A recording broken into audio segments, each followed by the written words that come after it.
Speaker, when the wheels of fortune have enabled someone to rise to high eminence, such as the office of Deputy President, so much is expected of them.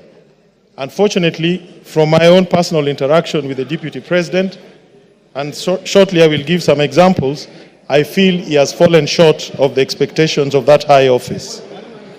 I first came across Mr. Gachagua in the late 80s when we were at the university. And as a matter of fact, he was ahead of us, and I think he was heading one of the district student organizations. He had cleared university, but he had not exited. In other words, he had become a pirate. That was the terminology we used then. He was residing in some place called State House Residence. And what I used to hear about him was not very impressive. But nonetheless, on October 7th, 2023, which was exactly 1 year ago, in some place called Murngia, Alego, at the homestead of the late General Francis Omondi Ogola, together with Mheshimiwa Elisha here, Mheshimiwa Nyamita, Honorable Jalango, I've seen him somewhere, and His Excellency the President, we did meet with the Deputy President. And it was about 6:45, he received us warmly, but we were guests of General Ogola. And as you'd expect, a man of his status, you expected some decorum, temperance, prudence, good behavior. But unfortunately, some of these attributes were not present in his conduct. The Deputy President on that occasion did stand up and tell the President to our face that he had come down to get him from the Nyanza tour that we were undertaking, and that he had no business staying for too long in Nyanza. I looked at him and I wondered what was the problem with his compos mentis. In other words, was he of sound mind? And then I asked myself, we were the guests of the late General, why would he want us to exit the homestead of General Ogola? And it bothered me very much, because clearly that was what you and I, as lawyers, we call animus nocendi, intention to harm.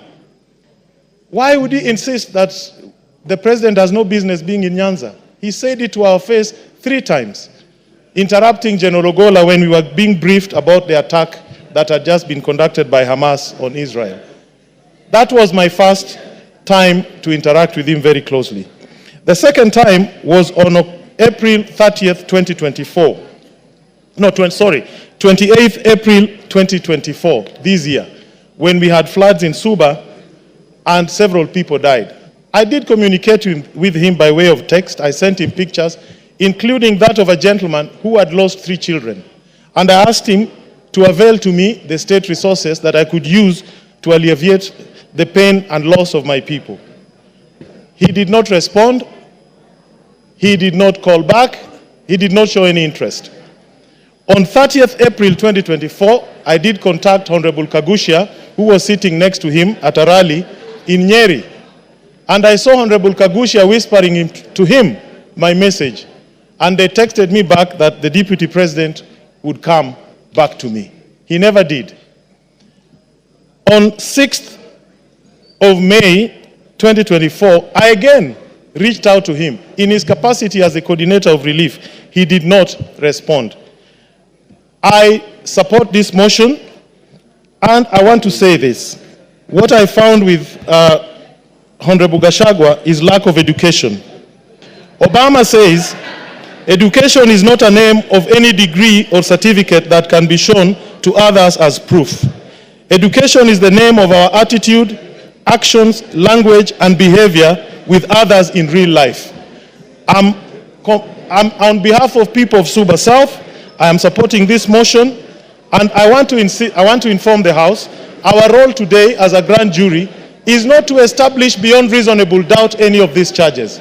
Our role is very simple. Our role is to say we have found triable issues, frame the charges, leave that trial to the Senate. And once we do that, we shall have discharged our duty.